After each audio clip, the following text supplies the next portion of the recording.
Third degree అంటే ఏమిటి? అసలు ఆ పదం ఎందుకు అంత భయంకరంగా మారింది? హలో అండి. ఈరోజు స్టోరీలో థర్డ్ డిగ్రీ గురించి తెలుసుకుందాం. ఒక పోలీస్ స్టేషన్ లో ఒక అనుమానితుడు ఆయన్ని విచారణ చేశారు అనేది అసలు విషయం. కానీ చాలా మంది నోట వినిపించే ఒకే ఒక మాట థర్డ్ డిగ్రీ పెట్టారట. వామ్మో, థర్డ్ డిగ్రీనా అని అంటారు. కానీ అసలు ఈ థర్డ్ డిగ్రీ అంటే ఏమిటి? ఈ పదం ఎక్కడి నుంచి వచ్చింది? ఎందుకు ఈ పేరు వినగానే చాలా మందికి భయం వేస్తోంది? ఈరోజు అదే కథ తెలుసుకుందాం. ముందుగా ఒక విషయం, థర్డ్ డిగ్రీ అనేది చట్టపరమైన పదం కాదు. ఇది కోర్టులు లేదా చట్ట పుస్తకాల్లో ఉన్న అధికారిక పదం అయితే కానే కాదు. ఇది ప్రజల్లో, మీడియాలో, పోలీస్ వ్యవస్థ గురించి చర్చల్లో వాడుకలోకి వచ్చిన పదం. 20వ శతాబ్దం ప్రారంభంలో అమెరికాలో ఈ పదం మొదట వినిపించడం మొదలైంది.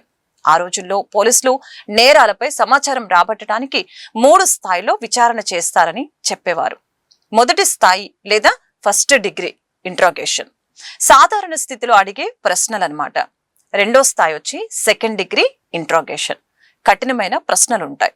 మూడో స్థాయి అంటే థర్డ్ డిగ్రీ ఇంట్రాగేషన్, భయపెట్టడం, ఒత్తిడి చేయటం, కొన్నిసార్లు శారీరక హింస ద్వారా సమాచారాన్ని రాబట్టే ప్రయత్నం చేస్తారు.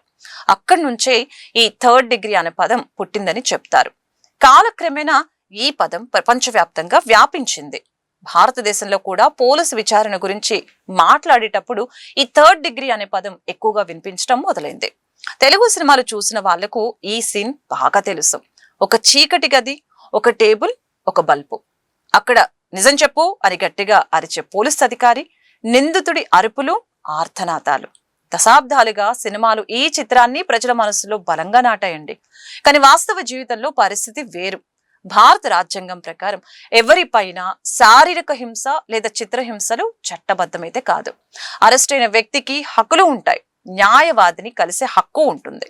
కుటుంబ సభ్యులకు సమాచారం ఇవ్వాల్సి ఉంటుంది. 24 గంటల్లో కోర్టు ముందు హాజరుపరచాల్సి ఉంటుంది. అయినా ఎందుకు ఈ థర్డ్ డిగ్రీ అనే పదం ఇప్పటికీ బతికే ఉంది? దానికి కారణం గతంలో వెలుగులోకి వచ్చిన కొన్ని వివాదాస్పద ఘటనలు, వార్తల్లో వచ్చిన కథనాలు, సినిమాలు మరియు ప్రజల్లో ఏర్పడిన భయం. నిజానికి పోలీసు విచారణ అంటే ప్రజలకు భయం కాకుండా నమ్మకం కలగాలి. నేరస్తులు చట్టం ముందు నిలబడాలి. అదే సమయంలో నిర్దోషుల హక్కులు కూడా రక్షించబడాలి. అప్పుడే న్యాయం జరుగుతుంది. చివరిగా థర్డ్ డిగ్రీ అనే పదం కేవలం విచారణ పద్ధతి గురించి కాదు, అది ప్రజల మనస్సుల్లో సంవత్సరాలుగా పేరుకుపోయిన భయం గురించి. అయితే ఒక ఆధునిక ప్రజాస్వామ్యంలో భయంతో కాదు, చట్టంతోనే నిజం బయటకు రావాలి. అదే న్యాయం, అదే నాగరిక సమాజం. సో థర్డ్ డిగ్రీ గురించి మీకు అర్థమైందని అనుకుంటున్నాను. ఈ వీడియో కనుక మీకు నచ్చినట్లయితే ప్లీజ్ వీడియోని లైక్ చేయండి. మీ ఫ్రెండ్స్ అండ్ ఫ్యామిలీకి తప్పకుండా షేర్ చేయండి. ఇప్పటివరకు ఛానల్ని సబ్స్క్రైబ్ చేయకుండా ఉన్నట్లయితే ప్లీజ్ డూ సబ్స్క్రైబ్. మరొక ఇంట్రెస్టింగ్ టాపిక్లో మళ్ళీ కలుద్దాం. నమస్కారం.